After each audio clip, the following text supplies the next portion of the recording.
bulbul sıyaqtı Boş var beken mukamdın şu komuzumdun ey doşunday Görkümdügün qarasan bul göstünden algan josunday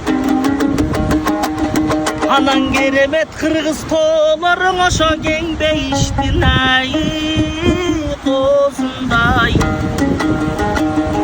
Tovar beken kırgızın oşo kırgızdın ala tosunday